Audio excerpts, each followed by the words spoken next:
नमस्कार, आप देख रहे हैं जौनपुर टुडे और मैं हूं शुभम अग्रही। साथियों, अभी हम जनपद जौनपुर के शाही पुल पर गोपी घाट पर मौजूद हैं। यहाँ पर दैनिक आरती संपन्न हो चुका है और हमारे साथ बातचीत करने के लिए गौतम भैया हैं और तमाम अर्चक हैं जो आरती करते हैं। इन सभी लोगों से जानने की कोशिश करेंगे कि आरती के पीछे क्या उद्देश्य है और अभी तक स्वच्छ गोमती अभियान के लिए क्या कुछ किया गया है सरकारी स्तर पर और इस संगठन के स्तर पर, और इस आरती को लेकर क्या कुछ मैनेजमेंट है, सबको समझने का कोशिश करेंगे। तो चलिए करते हैं वीडियो की शुरुआत। सबसे पहले भैया आपका बहुत बहुत स्वागत है हमारे चैनल पे।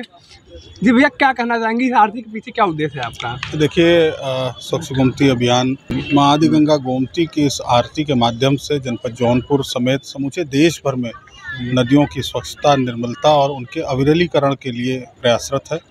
और जब से स्वच्छ गोमती अभियान की स्थापना हुई उस दिन से निरंतर कहीं ना कहीं हम लोग सफल होते जा रहे हैं, लोगों में जागरूकता बढ़ती जा रही है। और जौनपुर में रहने वाला प्रत्येक व्यक्ति इस बात का साक्षी है कि आज से 7-8 वर्ष पूर्व जब यह अभियान शुरू नहीं हुआ था, उस समय और आज की तिथि में माँ आदि गंगा गोमती के तटों की, उनके घाटों की और माँ आदि गंगा गोमती के जलस्तर और उनके जल की जो स्थिति है, उसकी अविरलता जो है और उसका जो जलस्तर है उसमें कितना बृहद स्तर पर परिवर्तन देखने को मिल रहा है, इसको बताने की आवश्यकता नहीं है। लेकिन इसके कुछ आप जहाँ पर जिस स्थान पर आप खड़े हुए हैं उस स्थान के आसपास दिखने वाले प्रत्येक विकास कार्य स्वच्छ गोमती अभियान की ही देन है। और स्वच्छ गोमती अभियान ने निरंतर सरकार को ऐसे सुझाव दिए, निरंतर सरकार को जौनपुर में सीवेज ट्रीटमेंट प्लांट का जो डीपीआर था वह स्वच्छ गोमती अभियान द्वारा ही माननीय राष्ट्रपति जी को सौंपा गया था। आप सभी लोगों को पता है सन 1962 से जौनपुर शहर के बीचों बीच अवैध रूप से चल रहे स्लाटर हाउस को स्वच्छ गोमती अभियान ने बंद कराया, जिसका सीवेज स्लज जो है वो सीधे गोमती नदी में गिरता था। जिस घाट पर आप खड़े हैं, ये जो पक्के घाट आपको दिखाई दे रहे हैं, इस रिवर फ्रंट की भी जो शुरुआती बातचीत थी वह स्वच्छ गोमती अभियान ने की। मैं धन्यवाद देना चाहता हूँ केंद्र सरकार को और उत्तर प्रदेश की माननीय योगी आदित्यनाथ जी के नेतृत्व की सरकार को, जिसने नदियों की स्वच्छता और निर्मलीकरण के कार्य को इतनी गंभीरता से लेते हुए नमामि गंगे के तहत इन घाटों का सुंदरीकरण कराया है। और आगे भी स्वच्छ गोमती अभियान नदियों की स्वच्छता के प्रति और विशेष रूप से माँ आदि गंगा गोमती के स्वच्छता की जागरूकता के लिए यह कार्यक्रम और यह अभियान निरंतर आगे जारी रखेगा। लोग जागरूक हो रहे हैं, इस आरती के माध्यम से लोग जागरूक हो रहे हैं। आपको प्रथम दृष्टया क्या लगता है कि लोगों के अंदर जागरूकता बढ़ी है कि नहीं बढ़ी है? यहाँ पर घाट पर तो लगता है, लेकिन आप ये पुल पे जाइए तो देखिए मैं आपको बताता हूँ कि जागरूकता कोई रॉकेट साइंस नहीं है और कोई रातों रात बदल जाने वाली चीज भी नहीं है। धीरे धीरे लोगों की मानसिकता बदलती है, धीरे धीरे लोगों की प्रवृत्ति बदलती है, लोग जागरूक हुए हैं, लोगों की आस्था नदियों के प्रति बढ़ी है। तो धीरे धीरे निश्चित रूप से हम लोगों का ऐसा पूरा विश्वास है कि लोग बातों को समझेंगे और अपने प्रवृत्ति में, अपने आचरण में परिवर्तन ले आएंगे और नदियों के प्रति अपनी श्रद्धा दिखाते हुए उनकी स्वच्छता के प्रति संकल्पित रहेंगे। इससे मेरा कहने का मतलब ये था कि यहाँ पर अब घाटों पुल पे दुकान लगता है, दुकान पे लोग सीधे दोना पतल जो होता है सीधे नदी में फेंक देते हैं, या फिर लोग जो लाते हैं चिप्स का पैकेट लाते हैं, बोतल लाते हैं और सीधे नदी में हम फेंक देते हैं। अभी हम इसके पहले वीडियो देखिए, इस विषय में कई बार स्वच्छ गोमती अभियान द्वारा अभियान चला करके लोगों को जागरूक करने का प्रयास किया गया है। कई बार दंडात्मक कार्रवाई के रूप में नगर पालिका परिषद और पुलिस द्वारा भी कार्रवाई की गई है, लेकिन मैं इस पर किसी को दोषी नहीं ठहराना चाहता हूं। लेकिन बावजूद इसके धीरे धीरे करके मानसिकता में परिवर्तन आएगी और हमारे आपके जैसे लोग ही बीच में खड़े होंगे लोगों को रोकने के लिए, टोकने के लिए।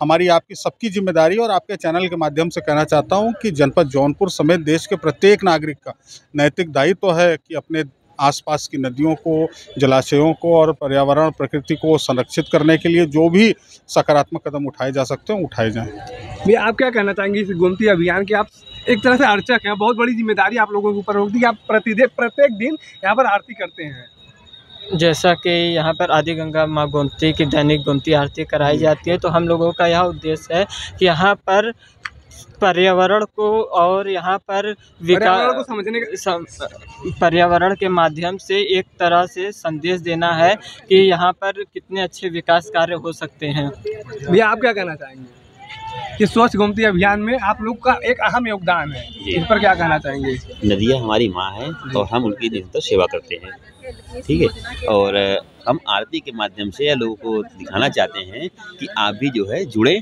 और नदियों को अपनी माँ समझें और उसे स्वस्थ रखें।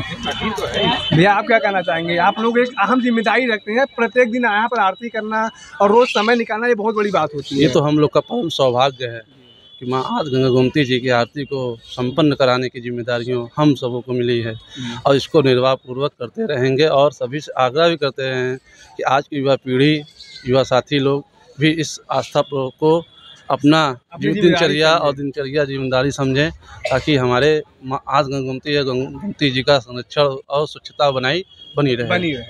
मैम, आप क्या कहना चाहेंगी, स्वच्छ गोमती अभियान के तहत जो कार्य किए जा रहे हैं या सफल हो रहे हैं? बिल्कुल सफल हो रहा है, तभी इतने लोग यहाँ पे आ रहे हैं, क्योंकि पहले तो यहाँ होती नहीं थी। जी, अभी हम लोग काशी में हरिद्वार में उधर जाते थे, बट यहाँ जो शुरू हुआ इसकी वजह से हम जौनपुर वालों के लिए बहुत अच्छा हो गया। गौरव की बात कि हम बनारस नहीं जाते हैं तो एटलीस्ट यहाँ आके आरती कर लेते हैं और हम आरती का दर्शन कर पाते हैं। और हमें मौका मिलता है कि हम आरती करें। एक्चुअली मैं नवी मुंबई से आई हूँ, बट जितनी बार भी मैं आती हूँ, साल में एक बार तो मैं आरती जरूर, बिल्कुल मेरी पूरी कोशिश रहती है कि मैं आरती करूँ यहाँ आके। जी, आप क्या कहना चाहेंगे, स्वच्छ गोमती अभियान का जो आरती किया जाता है? ये जो परियोजना के तहत ये जो कार्य हो रहे हैं बहुत सराहनीय प्रयास है, और मैं इस चैनल के माध्यम से यही कहना चाहूँगी, जो इस अभियान का उद्देश्य है इसको सभी लोग मिलकर जरूर पूरा करें। पर्यावरण संरक्षण के लिए जो काम कर रहे हैं, नदियाँ हमारी माँ है, हम अपने भारतीय संस्कृति में हमारी नदियों को, पहाड़ को, सबको पूजा जाता है, सबका अपना महत्व है। आज उसको सभी जान रहे हैं और पर्यावरण संरक्षण की दिशा में काम कर रहे हैं। हम सब मिलकर काम कर रहे हैं और आने वाले बिल्कुल, और हमें लगता है कुछ समय बाद हम दिखाई भी पड़ेगा। आज जैसे यहाँ पॉलीथीन बहुत नहीं दिख रहा है, स्वच्छता दिख रही है, ऐसे हर बस्ती मोहल्ले और लोग जुड़ते जाएंगे और पर्यावरण संरक्षण की दिशा में काम होगा। हमारी नदियाँ से होना चाहिए, जीवदायिनी, किसी को बोलने की अपनी जिम्मेदारी समझनी पड़ेगी। जब हम करेंगे तो हमारे बच्चे भी करेंगे। जीवदायिनी नदियाँ जो हैं, इस लोगों को समझ में आ रहा है और क्या महत्व है। जल है तो कल है, इसको लोग समझ रहे हैं और आगे आ रहे हैं। अभी आगे तो जल संकट है, इससे लोग जब परेशान हो रहे हैं तो लोगों को लग रहा है कि नहीं, हमको जल को बचाना चाहिए। काफी हमारे भारत में ही, चाहे महाराष्ट्र का लातूर हो, चाहे अभी बेंगलोर की स्थिति हो, लोग समझ रहे हैं और अपनी भारतीय संस्कृति की तरफ लौट रहे हैं। जल संकट का समस्या बिल्कुल बिल्कुल, वहाँ मतलब बड़े पैमाने पे लोगों को दिक्कत का सामना करना पड़ा। यहाँ उतनी पैमाने पे नहीं है, लेकिन शुरुआत है, इसीलिए लोग अभी से जग जाए तो बहुत सजग हो जाना चाहिए। और ये आपका चैनल बहुत अच्छा काम कर रहा है कि लोगों को जागरूक करने के पहुँच रहा है और काम कर रहा है। धन्यवाद। युवाओं को क्या संदेश देना चाहेंगे? एक बार बस वही बताया ना कि युवाओं को भी आस्था से जोड़ना चाहते हैं, युवाओं को आस्था से और अविरल धारा से जोड़ना चाहते हैं, वो भी अपने तन मन से यहाँ समर्पित होकर आए। तो साथियों, जैसा आप सभी ने देखा कि हमारे साथ बातचीत करने के लिए यहाँ पर तमाम लोग मौजूद थे और सभी लोगों ने अपने अपने विचार रखे हैं। बाकी आप अपने विचार क्या रखते हैं, कमेंट करके जरूर बताएं। धन्यवाद।